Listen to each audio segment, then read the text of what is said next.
Yo, what's up mga bro? Andito na kami ngayon sa may Quezon at tignan nyo naman yung mga handicraft dito. O diba ang gaganda at ang dami-dami talaga. Lahat yan ay mga natural materials lang yung ginamit nila sa paggawa. Kaya nga at nakakamangha. Hindi ko lang alam kung saang eksaktong lugar to. Pero tignan nyo, ang gaganda ng mga tinda. May mga suka pa nga at mga duyan na gawa sa mga baging. At meron pa sila ditong mga sosyal na mga upuan na makikita lang natin sa mga resort. Ayan o diba? Ang ganda. Siguro nga dito yung binibili. Ito talaga yung masayang part kapag nagta-travel ka. Ang dami mong nakikita na iba't ibang bagay sa iba't ibang lugar. At hindi lang yun, nalalaman mo din yung kultura nila. Kada probinsya ay iba-iba yung mga produkto. Yan yung napansin namin sa paglulong rin namin gamit yung motor.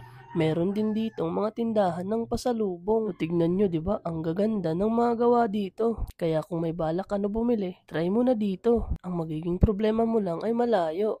Pero kung may kotse ka naman, wala kang magiging problema dito. Kaya let's go, ipagpatuloy na natin yung biyahe natin. Ngayon nga ay nandito na kami sa Lucban, Quezon. Salamat naman at mukhang dito na kami gagabihin. Kasi dito, medyo marami na yung nakakasabayan namin sa daan. Medyo hindi na nakakatakot mag-drive kahit sa gabi. Kaya let's go, music muna tayo.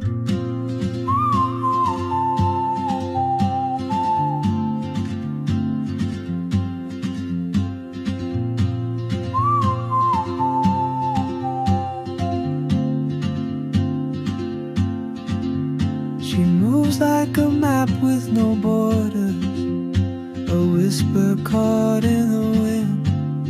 I see her boots at the At dito nga ay nagutom na si Kuya G, kaya naghanap muna sila ng pwedeng kainan ni Ate Milan. At dito kami napadpad sa Crispy King. Buti na lang at bukas pa sila kasi hindi pa naman masyadong gabi. Kaya tara, ciao muna tayo mga pre, let's go. Pero Kuya G, hinay-hinay lang sa napaghahalataan tuloy na gutom ka na. Pagkatapos nga namin kumain ay dire-diretso na tayo sa travel. Oh, traveler, you carry the sun. Dito nga sa Calwag, Quezon ay bumili kami ng pang-snack. Ito nga, ang presyo ng tatlong itlog ay 40. 30 naman yung pugo. At hindi nagtagal ay nakarating na kami dito sa gateway to Bicolandia. O diba, ang ganda sana dito mag-picture. Pero hindi na namin yung ginawa kasi gusto na namin makarating sa Naga. To walk beside your wandering dance.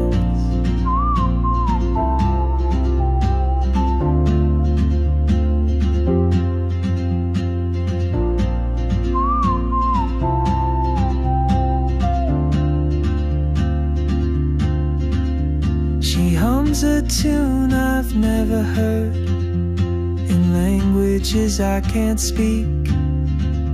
She writes down cities on her wrist and dreams she'll never keep. I sip my coffee, miss my cue, still anchored by my fear. Yung mga dinaraanan natin pala ngayon ay mga dragon fruit. Ang ganda tignan, di ba?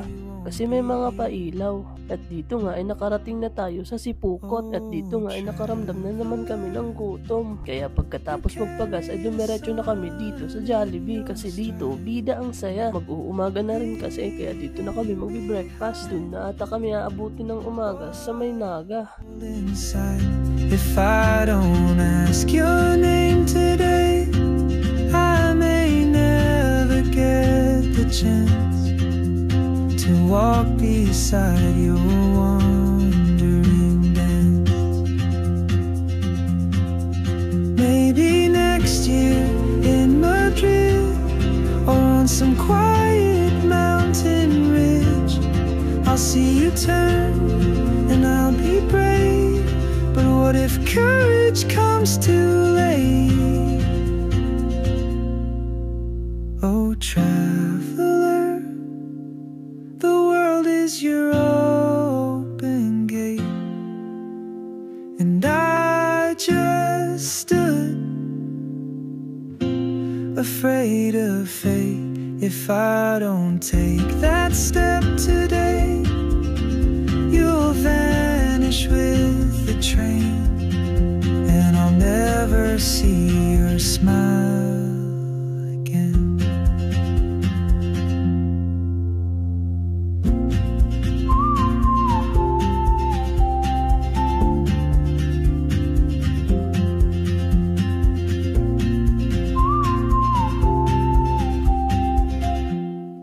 nga ay nasa Naga na tayo. Mas pinili nga namin ngayon na dumaan sa bypass road kasi umaga naman at hindi nakakatakot na dumaan sa mga bundok. Yang nakikita nyo ngayon ay ang Mount Isarog na malapit lang dito sa Naga City. Kaya naman kung tignan nyo, maganda din talaga yung view dito sa bypass road. Ngayon pa lang ako dumaan dito.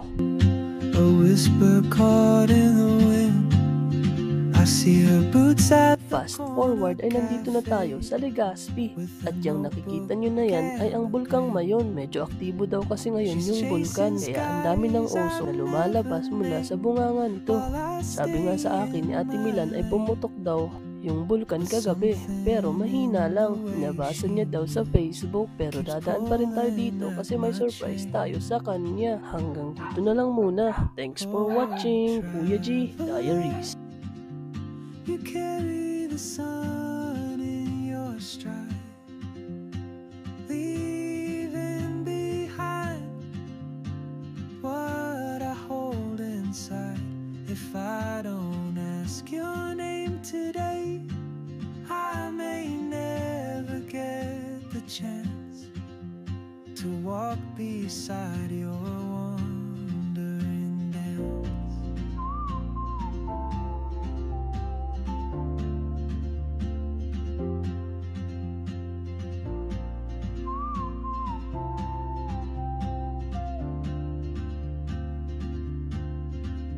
She hums a tune I've never heard in languages I can't speak.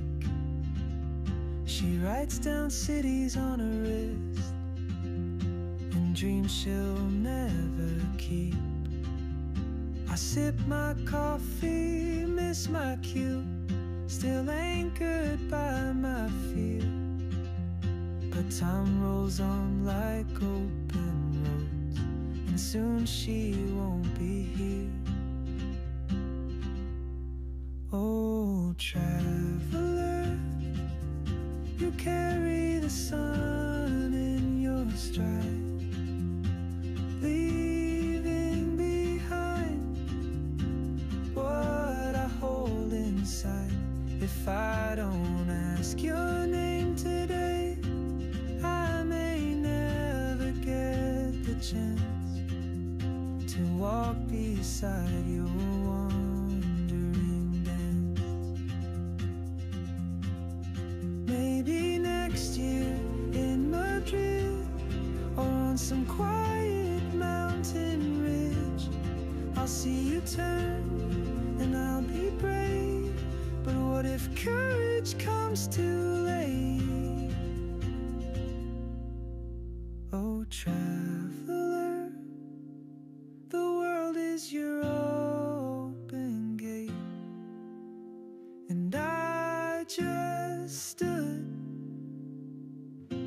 afraid of fate. If I don't take that step today, you'll vanish with the train, and I'll never see your smile